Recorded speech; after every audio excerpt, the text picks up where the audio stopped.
Buenos días, mi nombre es Rubén Calvo Corrales. Estoy estudiando en la carrera de Ingeniería Mecatrónica en ITSUM y mi proyecto de titulación es una tesis de investigación propiamente en ITSUM, donde mi asesor es el doctor Miguel Ángel Bernal Reza y el título de mi proyecto es Control por MOS deslizantes para el kit mecatrónico, basado en posiciones medibles y velocidades estimadas. El plan o estructura que va a seguir esta presentación es primeramente mostrar los antecedentes, posteriormente el planteamiento del problema, así como el objetivo y el método. Posteriormente se muestra el desarrollo que se siguió con esta investigación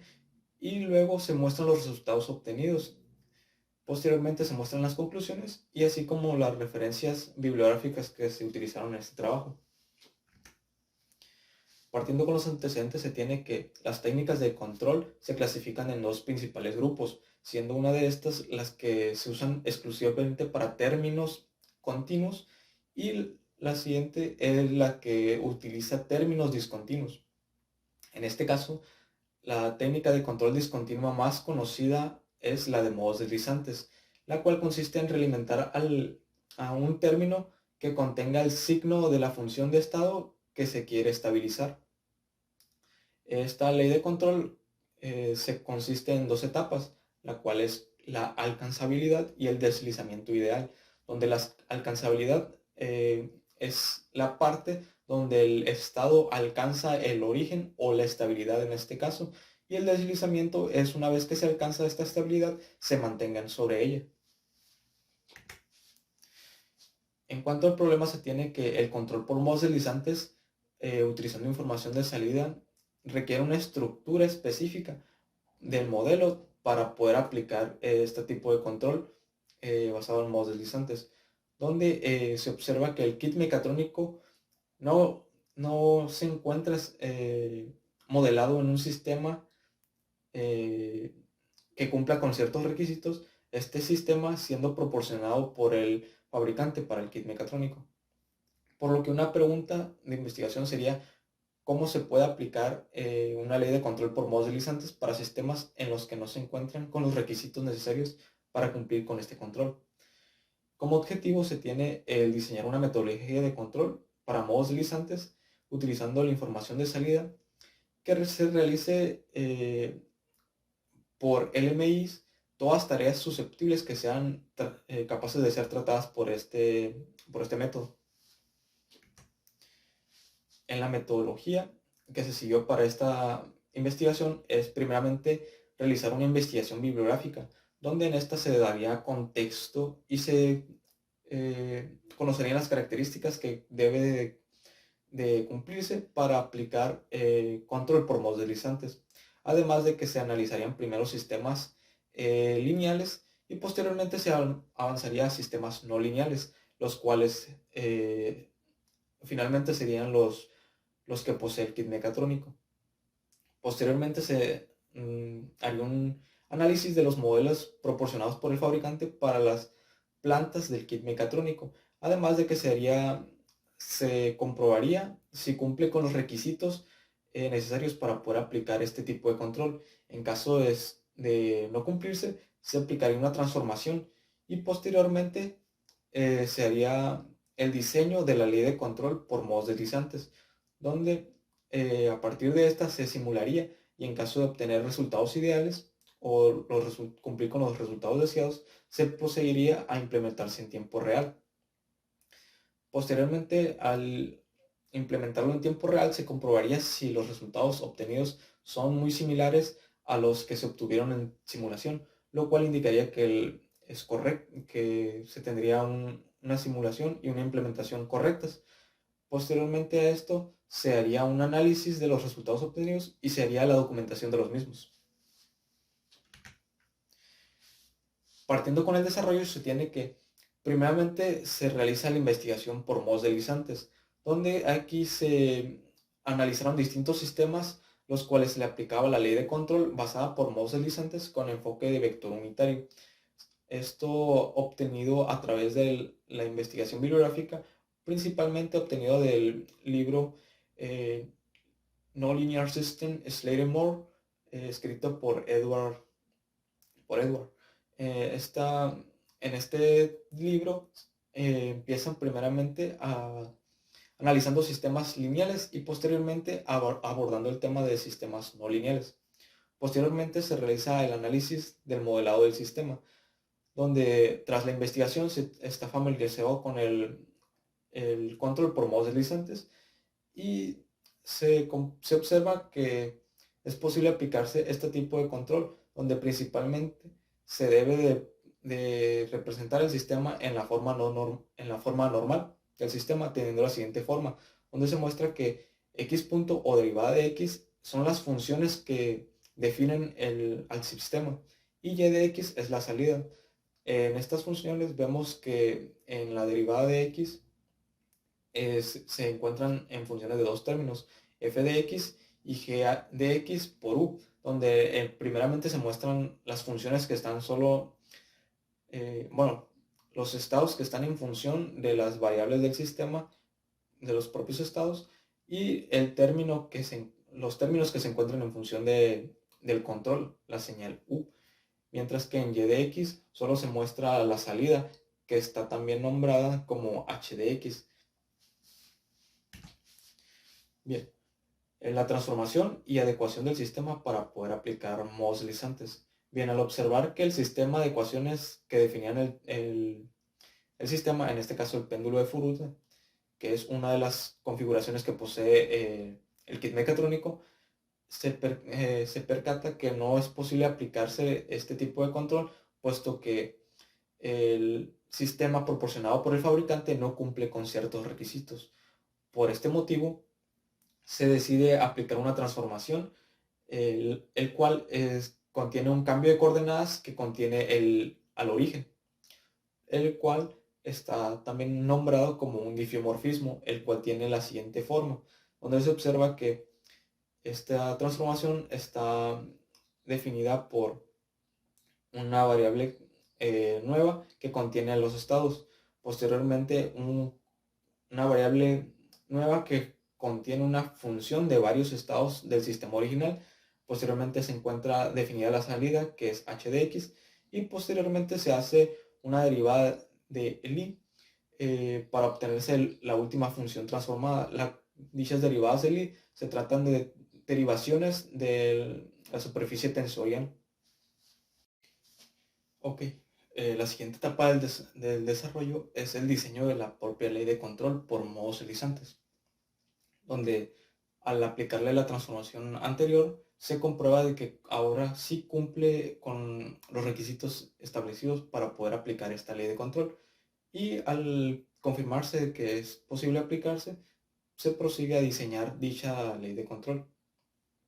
Posteriormente se implementa tanto en simulación como en tiempo real, donde además se hace uso del estimador de Levin para así estimar los estados que no se conocen o no son accesibles al sistema, esto principalmente en tiempo real, puesto que el péndulo de Furute solo cuentan con dos sensores, los cuales son encoders que miden las posiciones, más no las velocidades, donde estas velocidades eran proporcionadas por filtros dados por el fabricante. En este caso, se sustituyen estos filtros y se hacen uso de bloques que hagan estimaciones. Entre mayor iteraciones realicen, más exacto o más cercano al valor del estado se tendrá gracias al observador, que es en este caso un diferenciador robusto de Levante. Bien, en cuanto a resultados se tiene lo siguiente. Primeramente, partiendo con los resultados obtenidos en simulación, se recrea el siguiente archivo de Simulink, el cual se muestra un bloque del usuario en donde dicho bloque contiene primeramente el modelo proporcionado por el fabricante. Posteriormente se realiza la transformación de coordenadas y después de esta transformación se hacen los cálculos para obtenerse la propia ley de control. Posteriormente a esto se hace una transformación inversa del mapeo de coordenadas realizado para así obtener los estados originales, que son x1, x2, x3 y x4, los cuales se sacan de este bloque y se realimentan al sistema. En los estados se puede observar cómo los cuatro convergen rápidamente a cero, siendo x1 la posición horizontal del péndulo, x2 la propia velocidad horizontal, x3 viene siendo la posición en vertical del eslabón subactuado y x4 su propia velocidad.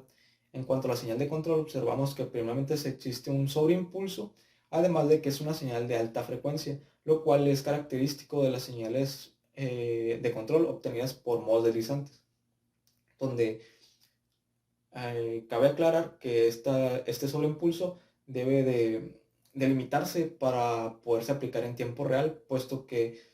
esta propia señal de control es una señal de voltaje que alimentará el motor de corriente directa, el cual trabaja hasta con 25 volts y aquí en el sobreimpulso se observa que fácilmente traspasa los 100 volts.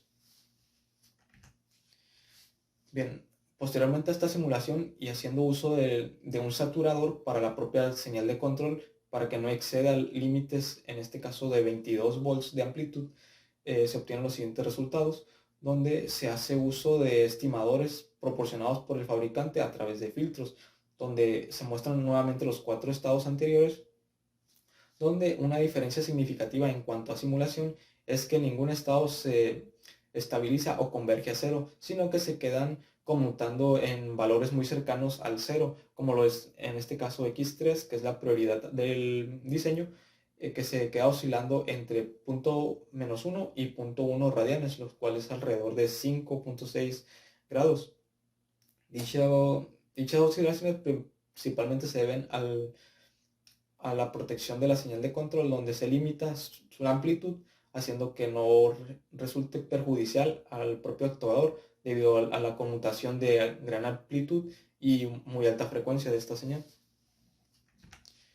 Posteriormente se muestran los resultados que se obtienen en tiempo real, pero en este caso sustituyendo el filtro proporcionado por el fabricante y utilizando en este caso el diferenciador robusto de Levin que fue diseñado, el cual se muestra que una diferencia es un poco de mayor oscilaciones en cuanto a los estados, además de que se muestra que en la señal de control se sigue haciendo uso del saturador, donde se muestra una señal, nuevamente se muestra una señal de alta frecuencia, indicando que los resultados son correctos tanto en simulación como en tiempo real, donde se existen limitantes, puesto que en caso de que se quiera una mayor exactitud en los estados no medibles, como lo son x2 y x4, se debería utilizar más iteraciones en el diferenciador de Levin. En conclusiones, se tiene que al obtener estos resultados se puede concluir que el diseño de la señal de control es correcta, puesto que en simulación se estabiliza y en tiempo real en ambas versiones, tanto velocidades estimadas por el fabricante y velocidades estimadas por el diferenciador de Levin propuesto por este trabajo de investigación, se muestra que se quedan estables en un rango aceptable. Además de que uno de los principales problemas que se tiene, como lo son en sistemas subactuados, que son los que posee el kit mecatrónico, es que estos muy difícilmente se pueden aplicar directamente para control por modos deslizantes con enfoque de vector unitario, puesto que un requisito de la forma normal del sistema es que la señal de control solo aparezca en una de las funciones del modelado del sistema o puede aparecer varias, pero que sean distintas señales de control. En este caso, en sistemas subactuados, un elemento será el que está en función directamente del control y otro será el que está indirectamente, por lo que el mismo control aparece en dos funciones, lo cual no cumple con los requisitos. Por este motivo es que se realiza la transformación del mapeo inverso. Además de que un beneficio que se tiene al aplicar este mapeo inverso es que en el caso de tiempo real no es necesaria la transformación inversa, puesto que no se ocupan los estados, ya que están siendo obtenidos directamente del sistema físico. Por lo que la propia señal de control que se utiliza en el sistema transformado es capaz de controlar al sistema original puesto que es un diffeomorfismo. Esto quiere decir que ambos sistemas tienen el mismo origen, lo cual significa que la propia señal de control hará que los dos sistemas converjan a cero, independientemente si se trata del sistema original o del transformado. En cuanto al sistema de estimaciones, se tiene que es ampliamente aplicable el hacer uso de observadores, como en este caso el diferenciador robusto de Lehmann, ya que en mediciones que no se cuenten accesibles en el sistema, es muy recomendable estimarse a través de observadores, puesto que esta señal tiende a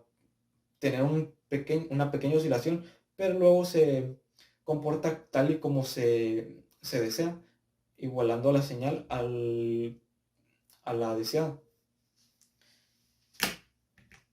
Y por último se muestran las referencias utilizadas en este trabajo de investigación. Muchas gracias.